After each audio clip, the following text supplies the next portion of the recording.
Boa noite, amigas e amigos internautas. Eu sou Eduardo Moreira. Estamos aqui novamente no canal Resistente e hoje trazendo com muita honra, um enorme prazer de poder conversar com o ex-deputado federal, ex-presidente da OAB seccional Rio de Janeiro, integrante do Partido dos Trabalhadores, muito combativo, permanece na luta diária não só pela libertação do presidente Lula, mas contra as pautas regressivas apresentadas por esse governo. Sempre lutou pela democracia, pela liberdade, portanto, temos uma enorme honra e um grande prazer de bater papo com o Adi Damus. Estão me acompanhando nessa conversa o integrante do canal que vocês já conhecem, o empresário Cláudio Passos, que fala da região de Atibaia, em São Paulo, e também temos a enorme honra de contar com a presença e a colaboração de José Machado, que já esteve aqui também em outras oportunidades. Ele é de Piracicaba. José Machado é fundador do Partido dos Trabalhadores, foi deputado federal pelo PT nas legislações de 95, 98, 99 e 2000. Foi prefeito de Piracicaba em 89, 92 e de 99 e de 2001 a 2004. Então, fizemos essa pequena roda aqui para bater um papo com o Adi. O Adi, faça suas saudações iniciais e já agradecemos muito a sua presença aqui, meu amigo. Boa noite, Edu. Boa noite, Cláudio. Boa noite, Machado. Eu me sinto muito honrado, né, em ter recebido o convite para participar desse bate-papo aí com vocês. São pessoas da melhor qualidade e acho que esses debates, essas iniciativas, são importantes nas redes sociais, que nós sabemos tem sido uma arena de enfrentamento com elementos fascistas, né? Elementos de extrema-direita, elementos que são hostis ao Estado Democrático de Direito. Então, não só comigo, mas com todos aqueles que comungam da defesa da democracia, da justiça social e comungam da defesa da nossa Constituição, é importante a nossa participação nas redes sociais, né, e em programas como o de vocês. Beleza, Vadir, obrigado mais uma vez. Eu já vou passar para as considerações iniciais do Cláudio, e depois eu passo para do José Machado, para a gente não perder tempo, e o Cláudio já engata uma pergunta, e depois eu passo para o Machado fazer as iniciais dele, ele já engata também uma pergunta. Cláudio, a bola está com você, meu amigo, por favor.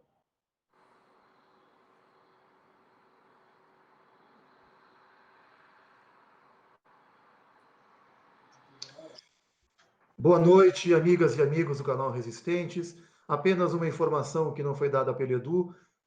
Este Hangouts, por conta de um problema no YouTube mundial, nós não podemos transmiti-lo ao vivo, por isso não haverá possibilidade de chat e participação do nosso público, como normalmente ocorre. E nós, então, gravaremos essa entrevista, que depois irá ao ar pelo nosso canal. Tá ok? Então, apenas esse registro para que o nosso público entenda o que está acontecendo aqui neste Hangouts. Vadir Damus, boa noite mais uma vez, um prazer imenso ter você aqui com a gente. E eu vou abrir essa primeira conversa nossa te perguntando o seguinte, Vadir. Nós gostaríamos que você fizesse um breve relato para nós e para o nosso público do que foi a participação do Departamento de Estado do Departamento de Justiça americano no processo da Lava Jato. Você poderia, por favor, fazer um breve apanhado dessa situação? Olha, Cláudio, esse é um assunto, né, que está em andamento. É uma investigação, né, se é que nós podemos chamar isso de investigação, e eu e o deputado Paulo Pimenta estamos coordenando desde final de 2017, quando obtivemos informações de que havia o dedo do Departamento de Justiça na organização da chamada Operação Lava Jato. Aliás, o dedo não, né? O corpo inteiro. O Departamento de Justiça norte-americano inspirou, treinou e incentivou a Operação Lava Jato. Nós temos documentos que demonstram isso, nós temos depoimentos, declarações, discursos de agentes norte-americanos dando conta da sua ilegal, imoral e antipatriótica participação nos rumos da Lava Jato, com o contubérnio imoral, né, da seção do Ministério Público de Curitiba e do ex-juiz Sérgio Moro, todos treinados pelo FBI e pelo Departamento de Justiça norte-americano. Então, isso em breve estará consolidado. Eu e Pimenta estamos escrevendo um livro sobre isso e, em breve, o povo brasileiro vai saber que essa turma da Lava Jato, na verdade, não passa de um bando de agentes lesa-pátrias, traidores do Brasil e que terão que responder pelos seus atos no futuro. Eu só gostaria de fazer um destaque aqui, Vadi. Hoje o GGN publicou que até procuradores suecos estiveram envolvidos. Suíços. Ah, tá. Enfim, parece que a coisa extrapola o Departamento de Justiça americano, né? O que acontece, Cláudio, é o seguinte. O Brasil é signatário, assim como diversos outros países do mundo, de acordos de cooperação para apuração de crimes que possam ter também acontecido em território estrangeiro, crimes praticados por naturais brasileiros ou empresas brasileiras, enfim. E, como se sabe, a Suíça, né, historicamente, é uma grande lavanderia. Só que esses acordos, eles prevêem a assinatura de termos de cooperação com a chancela da autoridade central do país. No nosso caso, é o Ministério da Justiça. O Ministério da Justiça tem que autorizar o pedido de investigação, né, sobre tanto em relação a brasileiros em território brasileiro, quanto em relação a agentes que estejam fora do território brasileiro. E não é isso que acontece.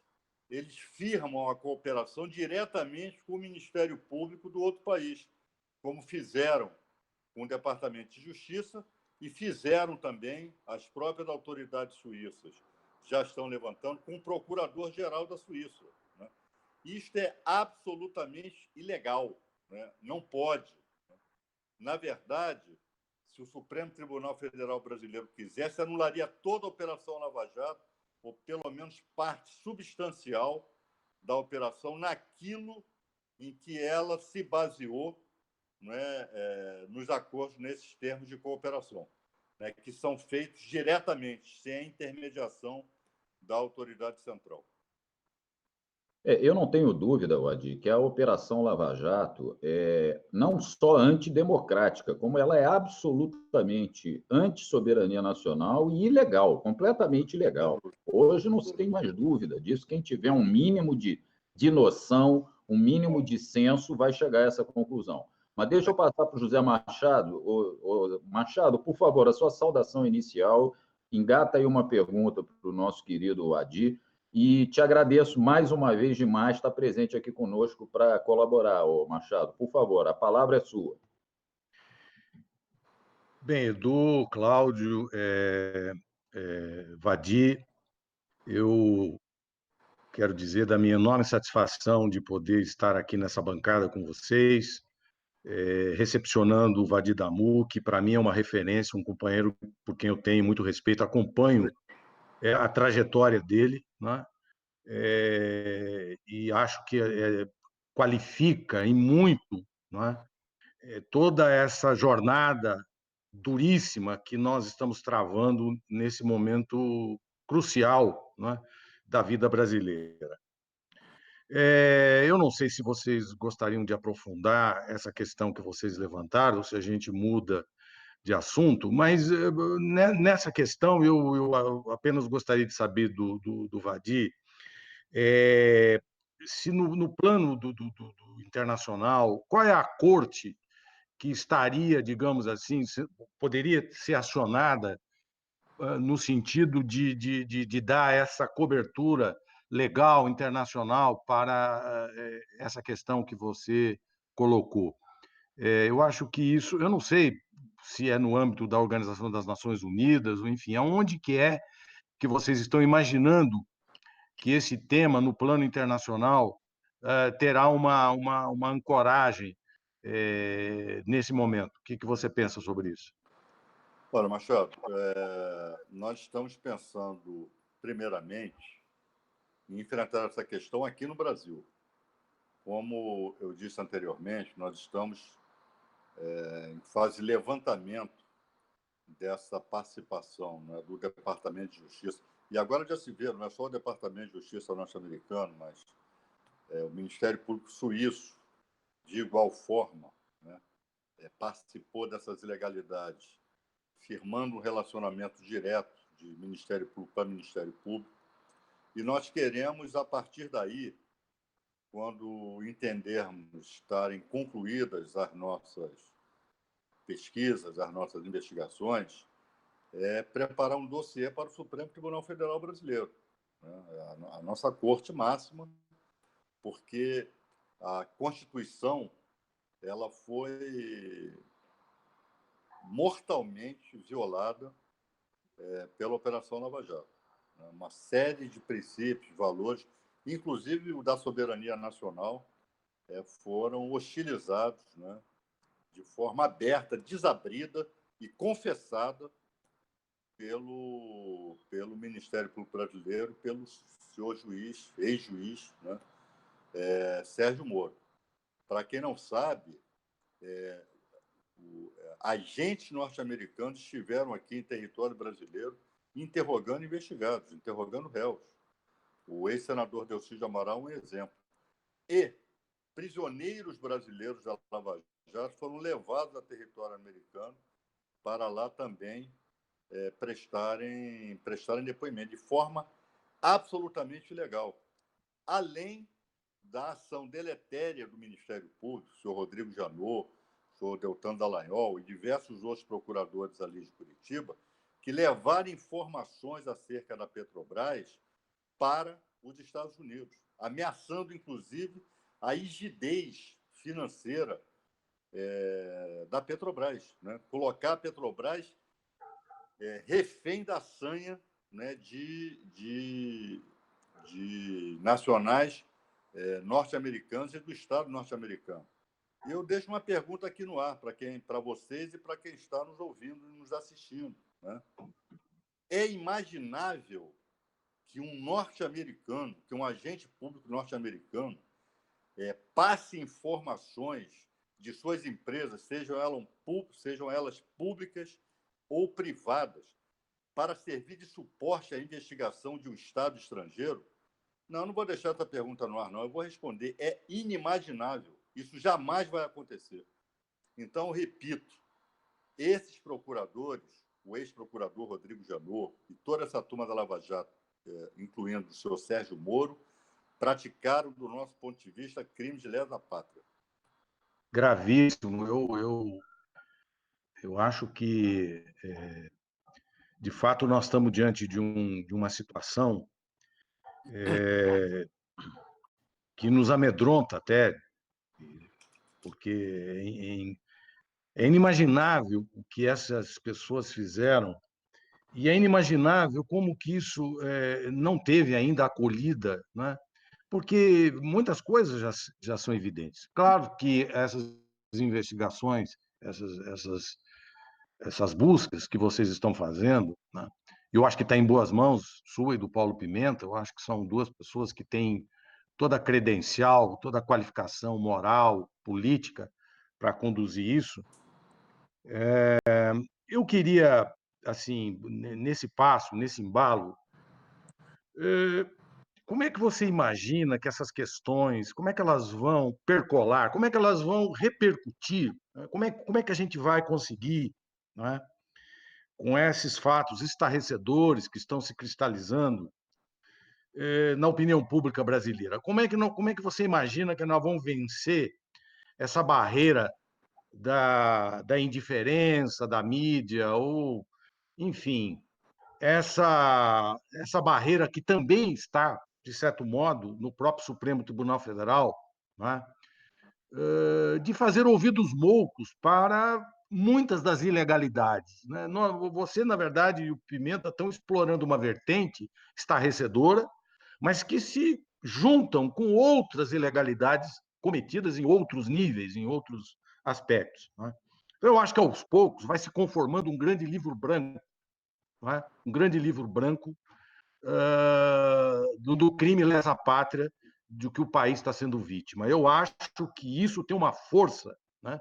Uma energia política de grande envergadura. Eu espero que o conjunto das forças democráticas do Brasil saibam recepcionar essas questões, né, de uma maneira cabal, dando centralidade a essa investida que vocês estão fazendo. Eu tenho uma expectativa muito grande de que isso tenha repercussão, não é? No seio do povo, quer dizer, para romper com as barreiras do senso comum que hoje, não é, coloca uma parede sobre a opinião pública brasileira. Eu gostaria que como é que você vê essa questão no momento em que nós estamos vivendo uma sociedade polarizada, né, uma sociedade polarizada, evidente que está havendo uma erosão no campo da direita e uma recuperação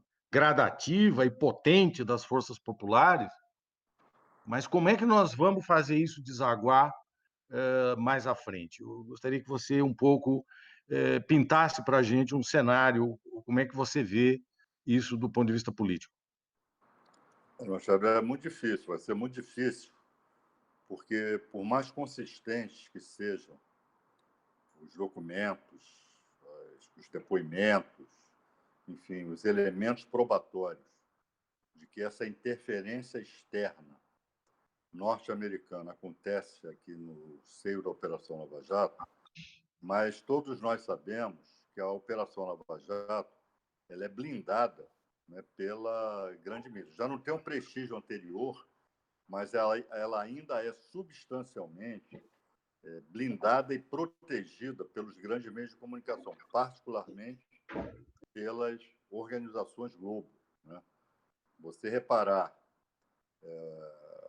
esse governo, os ministros desse governo, como eles são achincalhados, enxovalhados pela grande imprensa, com a exceção de quem? Exceção de Sérgio Moro, que por mais bobalhão que seja nesse governo, por mais derrotado, né, todas as medidas que ele propôs estão sendo derrotadas no Congresso Nacional, ele está sendo desmoralizado, mas ele é protegido. Ele não entra nesse rol dos ministros que são ridicularizados, né, pela grande imprensa. Então, vai ser uma bolha difícil de furar, mas nós vamos tentar furar. Nós vamos, a partir da denúncia que nós fizermos, sobretudo, ao Supremo Tribunal Federal, né, porque é inadmissível saber, né, sem que se tome providências, da ação aberta, desabrida e ilegal de agentes estrangeiros no nosso território, né? Para que também vocês saibam, nós pedimos informações à atual Procuradora-Geral da República, a doutora Raquel Dodge, pedimos os nomes desses investigadores. Ela confirmou, ela admitiu que houve sim a presença deles aqui. No entanto, se negou a dar os nomes, dizendo que havia sigilo de justiça, né? Quer dizer, uma ilegalidade, como havia sigilo nas torturas praticadas pelos órgãos de repressão na época da ditadura. Também a tortura era sigilosa. Então, da mesma maneira, a presença desses agentes norte-americanos aqui é cercada de sigilo pelas mais altas autoridades brasileiras. Muito bem.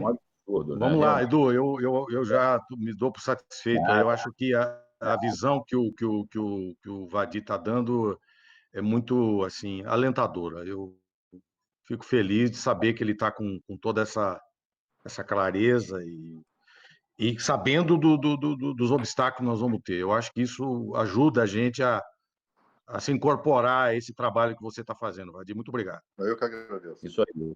Isso aí, Machado. Acho que a grande batalha, primeiro, realmente é no Supremo, né? Se o Supremo começar a reagir um pouquinho, que até hoje não se deu, não se pode chamar aquela corte de uma corte suprema diante da Lava Jato, a gente espera que eles passem a reagir diante desse trabalho belíssimo que o Adi e o Pimenta já vêm fazendo e não é de hoje, a denúncia permanente das ilegalidades dessa turma de Curitiba. Cláudio, você está muito quieto aí, Cláudio, por favor. Entra no jogo. Opa! Então, eu só queria fazer um destaque nessa última fala do Vadi e do Machado, no tocante à energia potencial política desse trabalho, que o Vadi e o Pimenta estão conduzindo com muito brilhantismo. Salvou. Cláudio, você saiu do ar. Agora, Opa, alô? voltou. Cláudio, você picotou aí. Volta ao seu raciocínio, por favor. Eu dizia que, primeiro, eu fiz um destaque, não sei se vocês ouviram, sobre o que o Machado comentou, relativo à potência política deste trabalho que o Vadi e o Pimenta vêm fazendo com muita competência. Na medida que isso se transformar em ação política, isso vai dar um gás muito grande para as manifestações que já começaram a ocorrer. E aí eu faço um gancho, Vadir, e eu gostaria de ouvir você sobre o seguinte aspecto. Nós temos 3 datas de mobilização marcadas aí pela frente. Próximo domingo, dia 26, o Bolsonaro, por intermédio de uma carta apócrifa, está chamando aí os seus apoiadores para apoiar ninguém sabe muito bem o que, né? O dólar acima de R$ 4, a gasolina acima de 5, o desemprego em 20 milhões. Ninguém sabe o que eles vão defender na rua domingo, mas o fato é que eles estão se mobilizando. E me parece com um suporte muito grande, pelo que eu li hoje, das igrejas pentecostais. Deve haver mobilização no domingo. Muito bem, mas nós teremos uma data no dia 30 de maio e 14 de junho. Então, diante desse quadro, Vadir, como é que você avalia uma possibilidade de convergência no campo democrático? E eu gostaria até que você explorasse o que seria este campo democrático hoje no Brasil, para que nós começássemos a formar um consenso de que vamos ter limites, né? Soberania nacional e direitos constitucionais, estes não podem ser avançados. Já tivemos uma iniciativa informal segunda-feira, numa reunião da casa do Pedro Serrano, né? Me parece chamada por um militante petista e um tucano, onde lá se encontraram várias pessoas, e o selo ali era direitos já. Então, diante dessa conjuntura, Vadir, como é que você avalia a possibilidade da construção desse campo democrático? E quem estaria nele? Por favor. É sempre uma ideia, como sempre, ao longo dos tempos, né? Sobretudo quando vivemos períodos ou ameaças, né? À democracia. Né? É sempre um objetivo a formação de um campo democrático, mas, ao mesmo tempo, é difícil a sua consecução. Você mencionou o episódio dessa reunião na casa aí do Pedro Serrano. O representante do PSDB já está sendo perseguido pelo partido dele. O PSDB já está, parece, vão propor até a expulsão dele do partido, pelo simples fato de ter participado e ajudado a organizar uma reunião cujo objetivo é organizar medidas de defesa da democracia. Quer dizer, então, vê-se que há alguns agrupamentos mais propensos a aderir à ideia, né, de um centro democrático, e há outros que nem tanto. Né? Então, mas nós temos que lutar por isso. Essa não é uma luta, né, pelo período que nós estamos vivendo aqui no Brasil, de desmonte do Estado, de revogação de direitos, de ódio e intolerância, de perseguição, né, de mediocridade, de simplesmente atentado ao processo civilizatório, essa é uma luta que tem que ser travada e não é uma luta exclusiva da esquerda, das chamadas forças progressistas. Esta é uma luta por quem preza minimamente o processo civilizatório e o Estado Democrático de Direito. Então, é uma construção, né, que nós vamos ter que ter muita persistência e muita paciência para atingir patamares aceitáveis de atuação, né, de organicidade dessas forças. Não vai ser fácil, mas é um desafio que vale a pena, porque é necessário que ele seja concretizado. Agora, Vati, me permita explorar um pouco mais essa questão com você, para além dos partidos políticos. Como é que você vê a OAB, CNBB, o que restou da ABI, essas entidades de classe que foram tão importantes no resgate da democracia quando nós saíamos da ditadura, em que medida estão? Estão um pouco tímidas, me parece, né? Você que foi um representante da OAB, como é que você vê essas entidades nesta construção do campo democrático?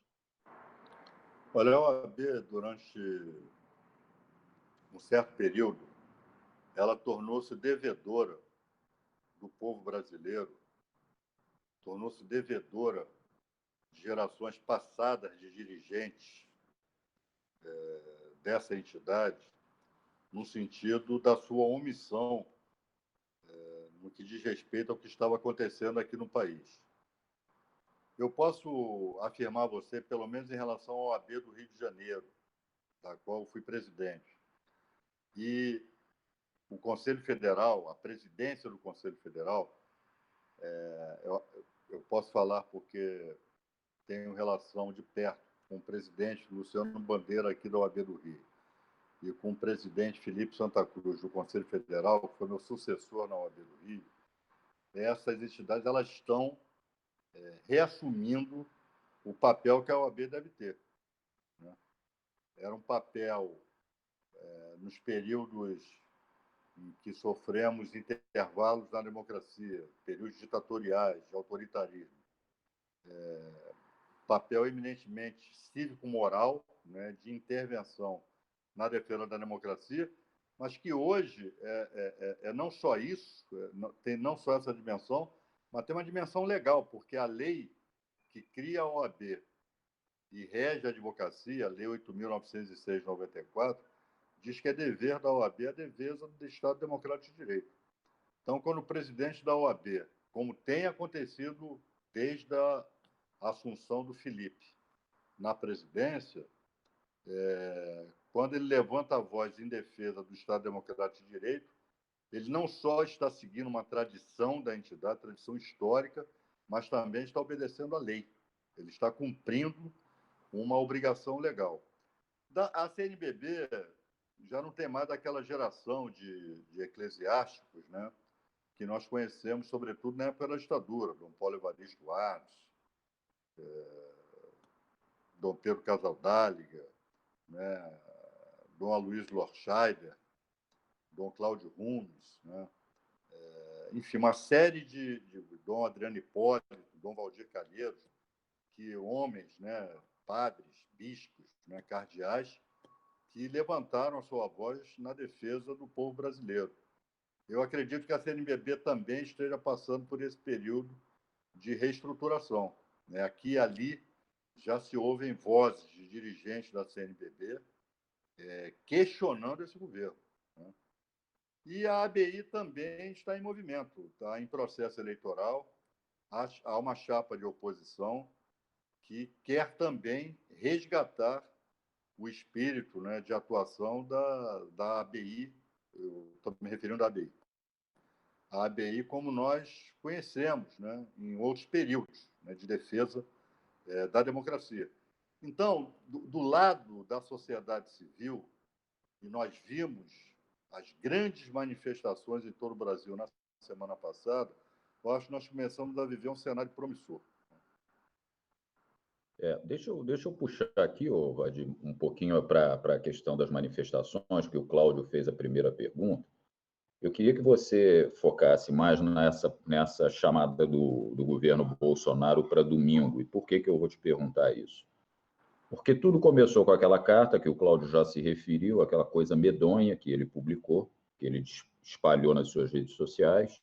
Depois eu acho que o filho, começaram a chamar a manifestação que seria contra o Congresso e o Supremo, e agora ele recuou. Eu não sei nem mais qual é a pauta, mas ele está dando sinais de recuo. Na minha cabeça, o programa ultra liberal que o Paulo Guedes tem em mente e está propondo ao país só tem espaço para aplicação num regime autoritário, assim como foi no Chile. O Chile só aplicou as reformas ultraliberais, a reforma da Previdência com capitalização, num regime autoritário. Como é que você analisa, primeiro, o lançamento, o chamamento do Bolsonaro para a manifestação, esse, entre aspas, recuo, e se você acha que esse recuo é provisório, porque ele tem realmente como objetivo o fechamento do regime? Eu queria que você desse uma palavrinha sobre isso, por favor. Olha, Edu, analisar esse governo não é uma tarefa fácil. Por isso eu tenho sempre me mantido cauteloso, né, em não ser peremptório em relação a possíveis desfechos desse governo. Há até elementos de natureza psiquiátrica que devem ser levados em consideração, mas eu não tenho domínio, né, sobre esse instrumental. Eu não tenho formação em medicina, não tenho formação em psiquiatria. Então, é um governo que, de fato, a partir da figura lamentável, né, do seu chefe, né, que é uma caricatura de governante, né, é um sujeito sem qualquer qualificação, né, um sujeito que desonra a nação, desonra o Brasil, né? Nós estamos vendo aí o que acontece no mundo, o Brasil sendo repudiado. Quando não é alvo de repúdio, é alvo de piada, de lorota, né, de chacota, né? E tudo por conta do seu primeiro mandatário, né? Então, no seu desvario, diante daquelas multidões de quarta-feira, em que ele reagiu, como sempre, como um agente provocador, acho que pela primeira vez nós temos no Brasil um governante que é um agente provocador. O agente provocador é aquilo que a gente vê nas passeatas, né? Sobretudo na época da ditadura, quando a polícia infiltrava agentes, né, enfim, para possibilitar a intervenção da polícia nas manifestações. O Bolsonaro age como agente provocador, né? Como é que um presidente se comporta da maneira como ele se comporta? Um presidente, alguém que ocupa um alto cargo, né, na administração pública, sobretudo de presidente da República, deve ter um comportamento sereno, deve ter um comportamento moderado, né?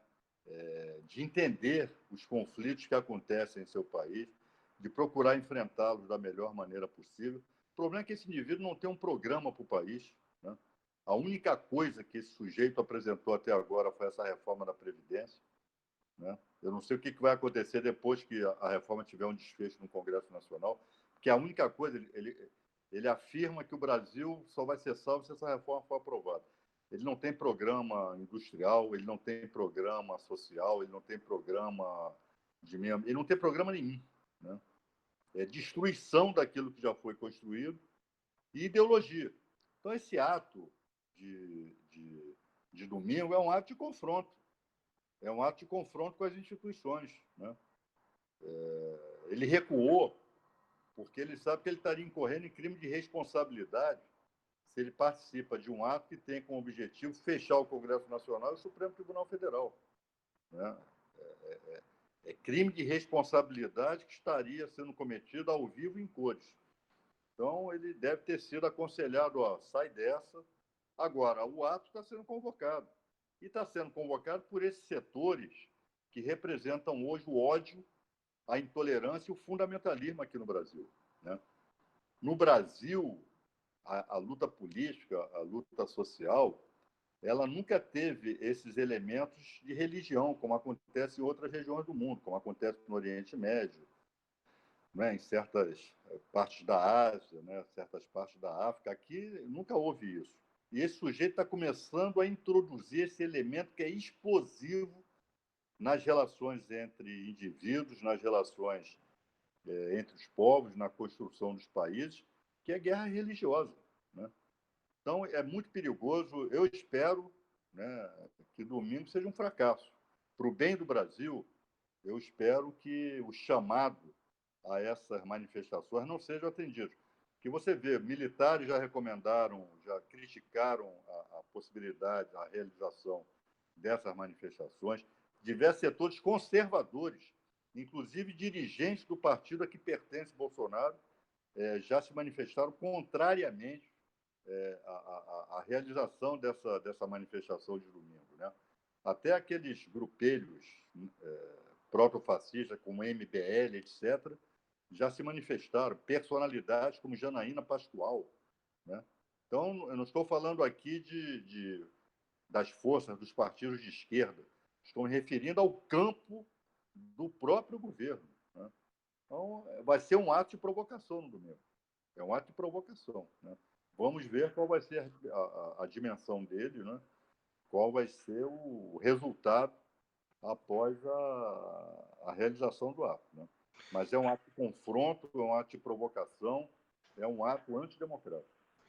Edu, me permita colocar um parêntese aqui nessa fala do Vadir, por gentileza. Vadir, eu queria pegar um gancho sobre o que você comentou, e aproveitando que você é carioca, não é, milita na área do direito no Rio de Janeiro, e ficou evidente que esta reação do governo convocando os seus apoiadores para o próximo domingo se deu por dois eixos, basicamente. O eixo da mobilização do dia 15 e o eixo do Ministério Público Estadual no Rio de Janeiro, chegando a provas materiais explosivas com a família Bolsonaro, inclusive nos autores do crime da Marielle, no envolvimento com milícias, e hoje se noticiou, inclusive, que tem relações com offshore, perigosíssimas, fora do Brasil, nos tais 19 imóveis do 01, 02, sei lá de quem. Então, o que eu te perguntaria, Valdir, se você tem alguma informação aí de bastidor, alguma coisa do Ministério Público do Rio de Janeiro sobre essas investigações, em que pé anda, o que se comenta, como é que está isso? Por favor. Olha, Cláudio, eu não tenho. Olha, ainda bem que não tenho, né? Porque uma investigação como essa, com com a gravidade daquilo que está se buscando, daquilo que está se investigando, é bom que não tenha vazamento, é bom que, né? Agora, por outro lado, o que nós esperamos é que os resultados dessa investigação sejam amplamente divulgados. Não haja sonegação, porque às vezes existe isso. O órgão investigador, de forma eficiente, ele chega ao resultado correto, ao resultado que efetivamente desvenda aquela investigação. Mas a divulgação, às vezes, é seletiva. Às vezes se guardam informações e nós temos que ficar atentos para que isso não aconteça. Não foi à toa que Bolsonaro, há 2 semanas atrás, falou em tsunami, né? Possivelmente, ele já havia recebido sinais de que o Ministério Público pediria a quebra do sigilo do seu filho, né? Eu não sei exatamente qual é o algarismo ao qual C01, C02, C03, né, são conhecidos por algarismo, né? E isso pode, de fato, levar para além de atos de improbidade com contratação de funcionários fantasmas, pode mostrar conexões, né, da família ou da família, né? Família, estou usando aqui o vocábulo italiano, né? Família, né? Bolsonaro conexões que podem inviabilizar a permanência do senhor Bolsonaro à frente do governo brasileiro, né? Porque há hipóteses de ligação com milícias, há as mais diversas hipóteses, lavagem de dinheiro, etc, etc, etc. Né?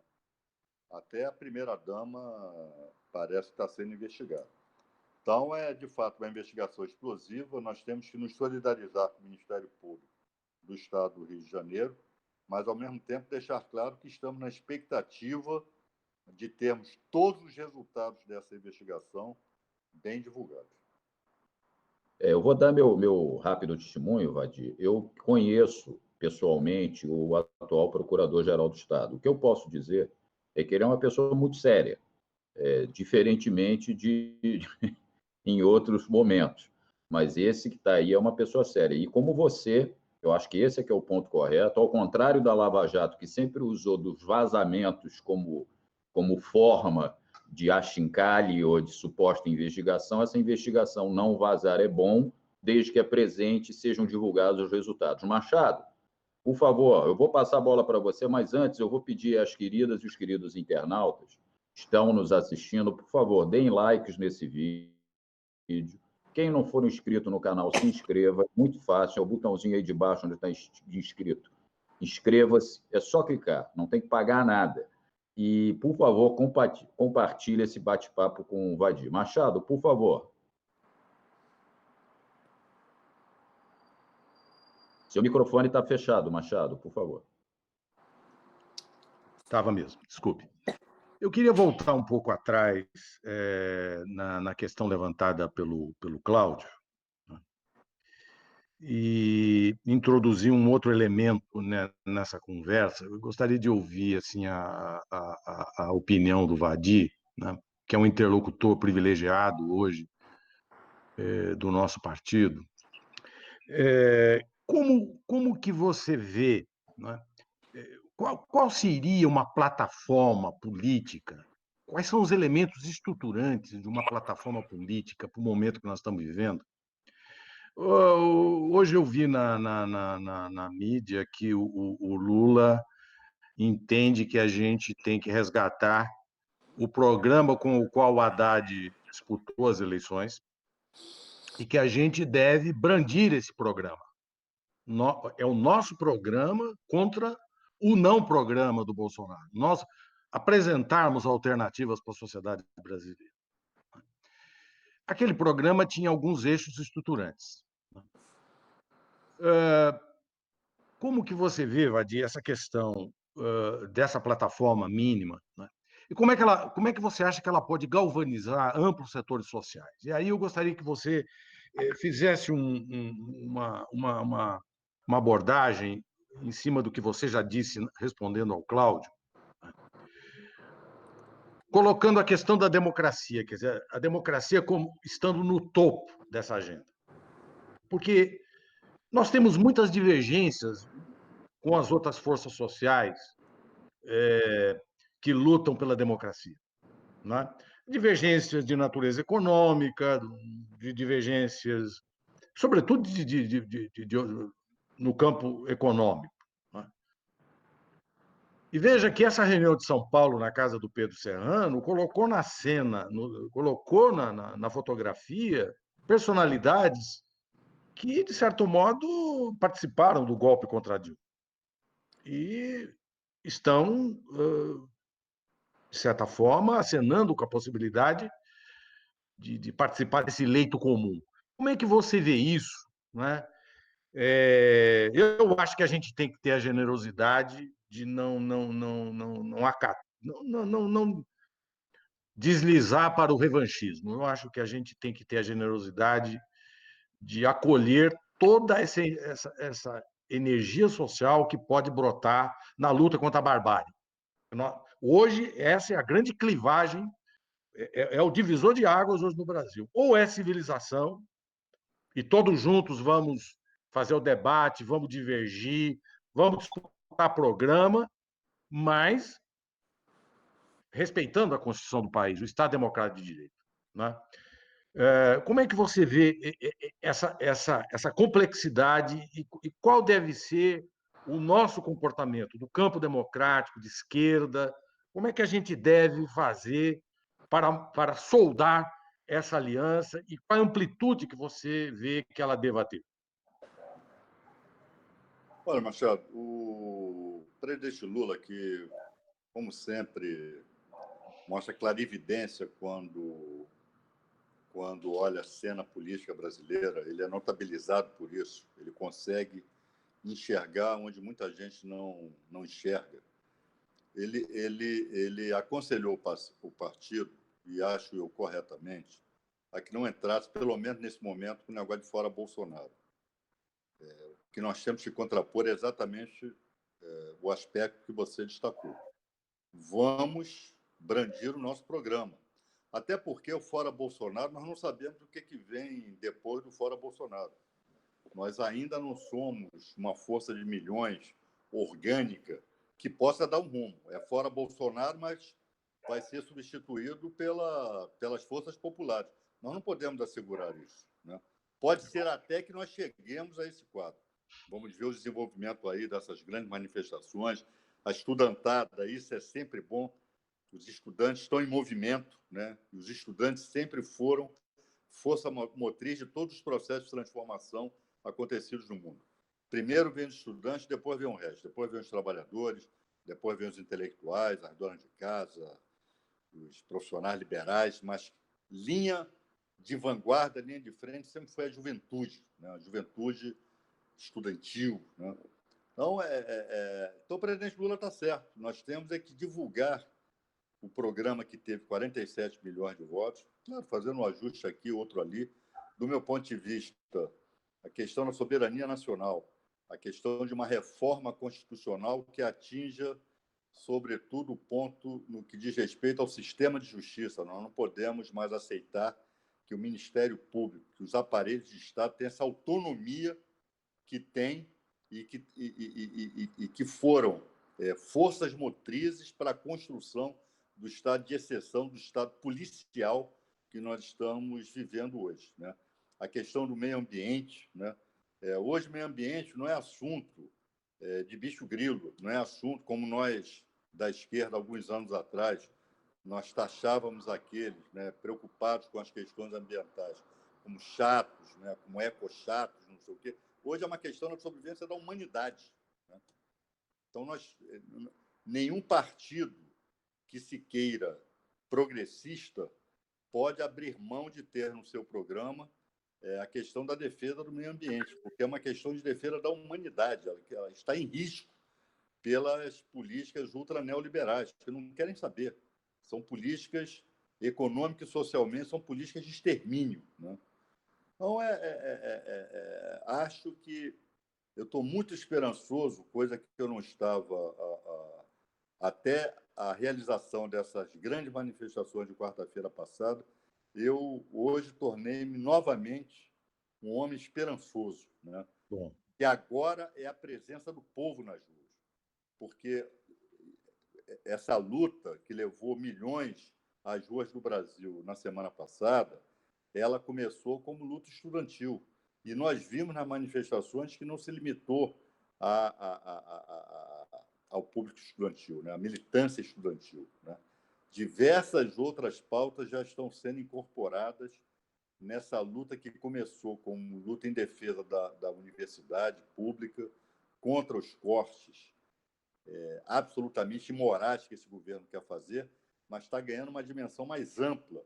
Está ganhando exatamente a dimensão de um programa político para o Brasil, né? Então, é um programa político que começa a se gestar pela força das massas, né? E eu tenho a certeza de que são esses movimentos que vão nos colocar em cena novamente, que vão fazer com que nós voltemos a ser uma força social, uma força política que tem que ser considerada se quer democracia aqui nesse país.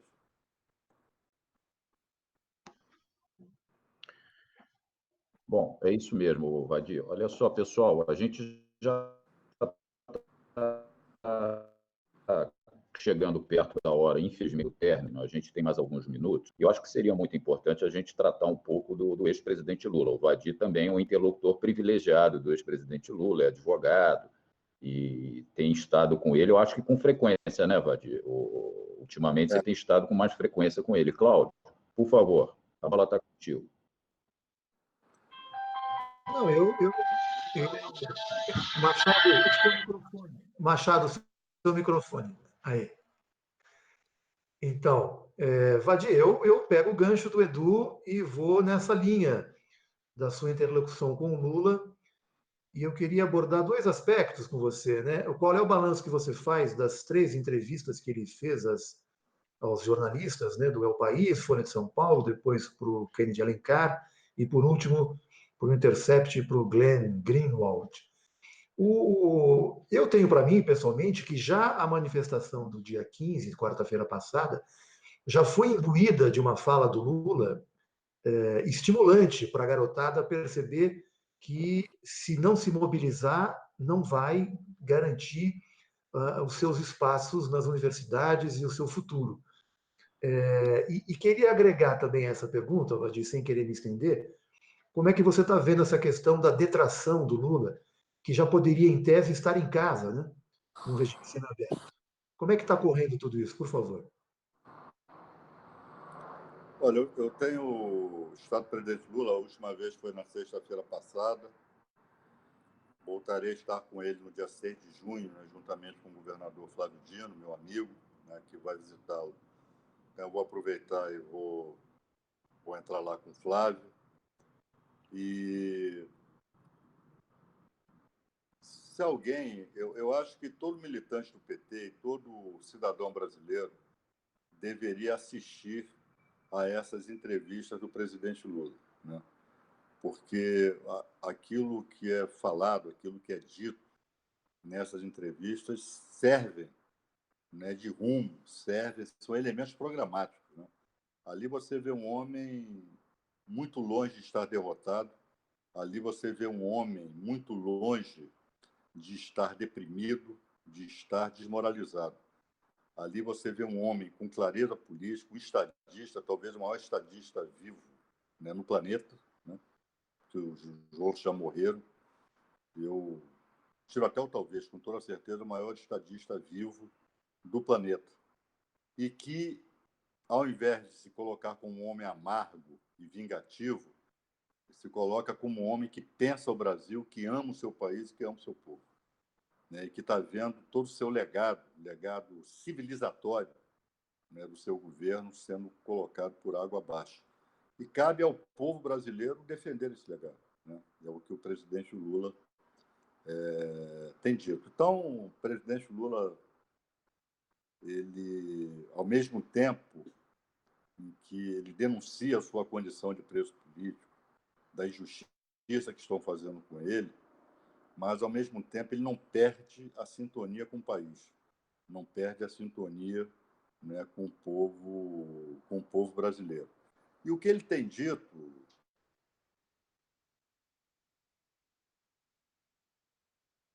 é que entrou uma Você ligação. voltou. Não, voltou. Pode falar. Que ele não troca a dignidade dele pela liberdade. Ele não está interessado na detração, ele sabe que é um direito que ele tem, mas não é isso que o move, né? Ele tem afirmado e reafirmado que quer sair de lá com reconhecimento por parte do Estado brasileiro, por parte do sistema de justiça brasileiro, o reconhecimento da sua inocência. Então, todas essas tratativas que, desde antes da prisão, né, quando se falava, presidente, você é um perseguido polícia, devia pedir asilo, você não devia se entregar à prisão, e depois a possibilidade de habeas corpus humanitário, e agora essa questão da detração com a progressão do regime, ele repudia, né? Eu até brinquei com ele outro dia, presidente, você seria o primeiro, se for decretada a progressão do regime, você seria o primeiro preso da história das penitenciárias do planeta, né, que se recusaria a sair, né? Você teria que ser conduzido coercitivamente para... A condução coercitiva seria o contrário, né, da prisão para casa.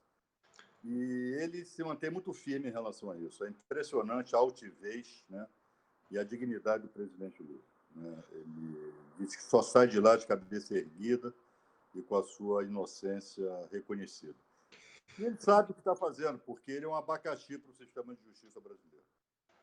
Isso me foi confessado por um ministro do Supremo Tribunal Federal há poucos dias, que disse que os membros do Supremo são cobrados internacionalmente por colegas de outras cortes constitucionais. O que vocês estão fazendo com o presidente Lula? O que vocês querem com isso? Como é que vocês permitem isso? Ele é um refém de vocês, né? Então, é um abacaxi, ele sabe que é um abacaxi para essa gente. Então, ele politicamente explora muito bem isso. Vadi, me permita apenas uma observação nisso que você falou. O presidente Lula, muito instigado pelo Kennedy Alencar, sobre a questão da detração e da progressão da pena, ele acaba concluindo, depois de muita insistência do Kennedy Alencar, dizendo que não, se os meus advogados me apontarem que eu tenho esse direito, eu vou para casa e continuo fazendo a minha luta em casa. E o Flávio Dino deu uma declaração recente também de que essa detração poderia ser por ato até de ofício, que nem haveria necessidade da defesa pedir esse expediente. É isso mesmo? Como é que você avalia isso? É isso mesmo, né? Só que eu acho improvável que isso aconteça, né? Porque não tem sido esse o comportamento do sistema de justiça brasileiro, seção Curitiba, com o presidente Lula. Um membro, talvez o Supremo Tribunal Federal pudesse dar, o presidente do Supremo Tribunal Federal pudesse dar um habeas corpus de ofício, é perfeitamente plausível, né? Mas eu estou dizendo a você, Cláudio, não é algo que empolgue o presidente Lula, né? Não é algo que o empolgue. Ele não incentiva a que nós lutemos por isso. Ele sabe que é o direito. Ele sabe, quando ele falou com o Kennedy Alencar, ele não precisava de nenhuma declaração dos advogados. Ele tem conhecimento, ele é muito bem instruído juridicamente, né, pela equipe dos advogados. Então, ele sabe que tem um direito, mas é um direito que ele entende ser um direito parcial, é um direito que não é aquilo que ele aspira. Ele aspira à declaração da sua inocência, né? Então, são questões, não adianta, são questões dele, né? Ele não flexibiliza com isso. São questões dele. Ele quer ver declarada a sua inocência e ponto. Mas então, Vadir, podemos concluir, diante da tua fala, como integrante do corpo de defesa do presidente Lula, de que a defesa não irá fazer essa solicitação. É isso que você está dizendo, não? Não, olha só, de uma certa forma, a solicitação já foi feita, não em forma de solicitação, mas um pedido ao Superior Tribunal de Justiça, em sede de embargo de declaração, para que o Superior Tribunal de Justiça pronuncie sobre a progressão de regime. Por quê? Ao reduzir a pena e aplicar a detração, já que o presidente está preso há mais de um ano, então a condenação que foi reduzida para 8 anos, na verdade, foi reduzida para 7 anos e alguma coisa, que já dá direito à progressão no regime. Pediu-se ao STJ que suprisse essa omissão. O STJ se pronunciar sobre o direito à progressão no regime. E, a partir daí, vai se analisar, de acordo com a resposta do STJ, vai se analisar o que vai se fazer. Mas, repito, não é algo que mobilize o presidente Lula. Para finalizar, Vadir, já saiu esse acórdão do STJ? Não, o acórdão que julgou o recurso especial já foi publicado. Após a publicação, nós opusemos embargo de declaração. Estamos aguardando o julgamento do embargo de declaração. Um dos itens dos embargos de declaração é essa questão da progressão no regime da detração. Ok, de minha parte, satisfeito, Edu, passo para você. Não, maravilha. Eu acho que foi muito boa essa conversa. A gente já está se encaminhando para o final. Eu quero mais uma vez pedir às internautas, aos internautas, que, por favor, quem não for inscrito no canal, se inscreva. O botãozinho de inscrições aí embaixo, é só clicar nele, compartilhar esse vídeo e dê likes quando vocês assistirem. Eu quero agradecer a todos. Eu vou dar a palavra para o Machado para, se ele quiser engatar uma pergunta que a resposta seja rápida, e já, se puder, Machado, fazer suas considerações finais.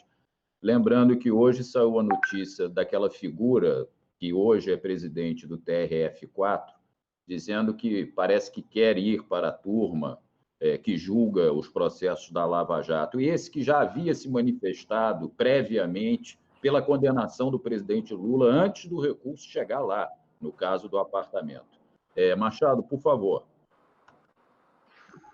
Bem, eu quero me despedir de vocês, não sem antes agradecer o convite para participar aqui da bancada de entrevistadores, né, que recebe hoje essa figura exponencial, o grande companheiro Vadir Damusso. Eu me sinto também muito honrado de poder fazer parte aqui dessa conversa, extremamente esclarecedora, edificante, e que traz, né, boas perspectivas. Eu acho que o Vadir ele coloca para o conjunto dos que vão assistir que estão assistindo e vão assistir essa entrevista, né, aquele traço da liderança que olha o futuro, né, de maneira construtiva, generosa. Eu acho que isso é fantástico. Nós temos, felizmente, na nossa bancada, no nosso campo, personalidades que dignificam a vida pública enfim, nos ajudam a compreender os enormes desafios que nós estamos enfrentando. Eu, assim, fico muito feliz de poder ter participado. Quero enviar um grande abraço ao Vadir, viu? Dizer que para mim foi também uma satisfação muito grande, né, de conhecê-lo, ainda que não tenha sido pessoalmente, mas aqui através do vídeo nós estamos podendo falar cara a cara, e isso me dá uma grande satisfação. E pedir a ele que, quando estiver com o presidente Lula, transmita o meu grande abraço a ele, viu? Transmito um forte abraço ao presidente, que eu estou com muita saudade dele. Sem dúvida. Vou fazer sim, Machado. Pode ficar tranquilo. Muito obrigado. Por favor, suas considerações finais, Cláudio. Muito bem, eu queria inicialmente agradecer, como todos vocês, a presença do Vadir, nos brindou aqui com momentos muito enriquecedores, nos esclareceu de vários aspectos. Quero agradecer muito também a presença do Machado, que é um grande companheiro, um quadro da maior importância do PT. Machado, é sempre bom ter você com a gente, você abrilhanta o nosso canal, é uma honra ter você aqui na nossa bancada, sempre. Vadir, muito obrigado mais uma vez. Eu só quero deixar aqui registrado a data dessa conversa que nós não falamos. Hoje é 23 de maio de 2019 e são agora 19 horas e 14 minutos. Vadir, espero poder ter você em outros momentos para que a gente possa avaliar um pouco a conjuntura que deve evoluir nos próximos dias e semanas. E, mais uma vez, muito obrigado pela sua presença. Agradeço também a presença de todos os internautas que nos acompanharam até aqui. E vamos em frente. A luta nos exige aí mobilização, estarmos juntos, com essa perspectiva que eu achei, sempre gosto de ouvir o Machado quando ele fala nessa perspectiva generosa e construtiva da luta, né? Isso é sempre estimulante e isso acho que cala fundo, principalmente no coração dos jovens. Tem um apelo muito forte.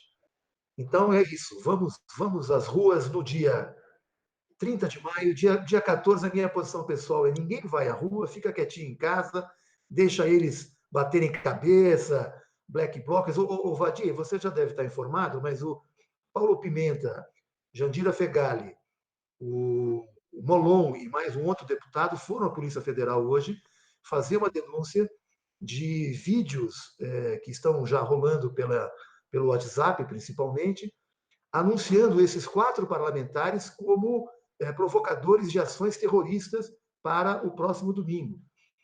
E eles foram fazer essa denúncia para que isso fosse investigado, e além de ser investigado, para que, se de fato houver alguma sinalização disso, para que essas ações sejam coibidas, para que vítimas inocentes sejam feridas eventualmente domingo. Então, é um quadro preocupante para domingo, que eu faço aqui um apelo à nossa militância para que a gente não vá às ruas nesses dias, nesse dia de domingo.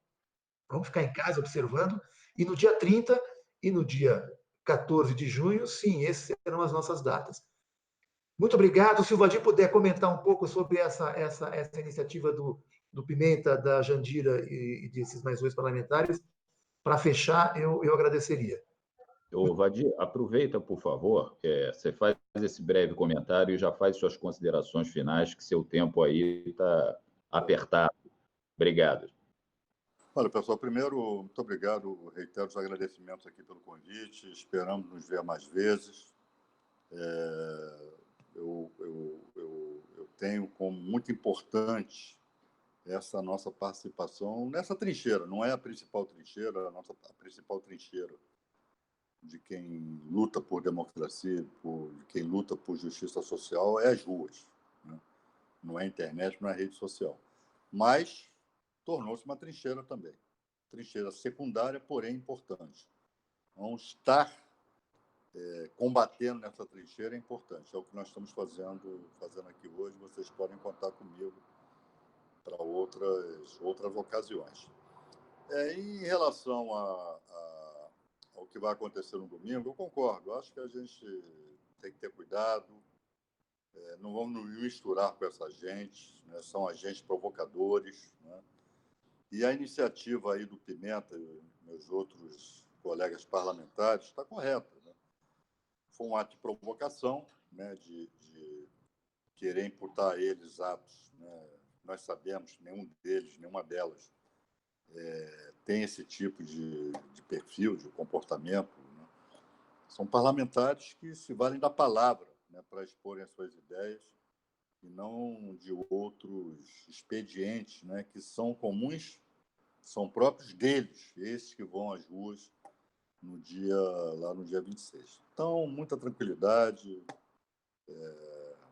sobretudo quem é um pouco mais conhecido, evitar ter contato, né, com essas manifestações, para que não haja maiores sobressaltos, né, no que diz respeito a atentados à integridade física e à vida, né, de quem não pensa como eles, porque é assim que eles agem.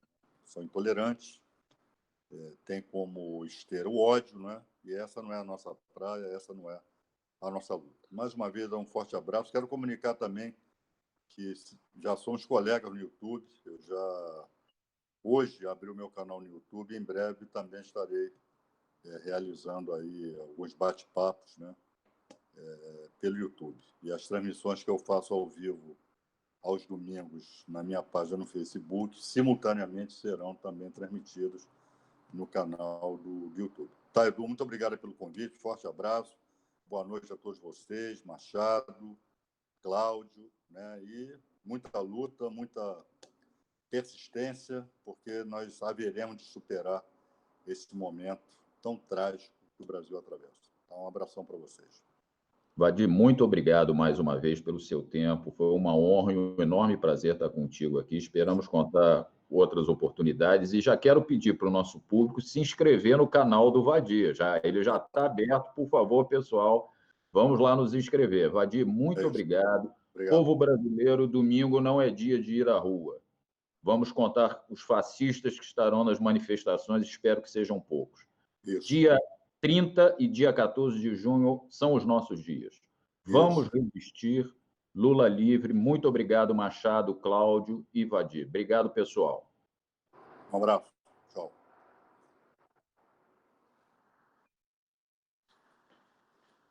Sai.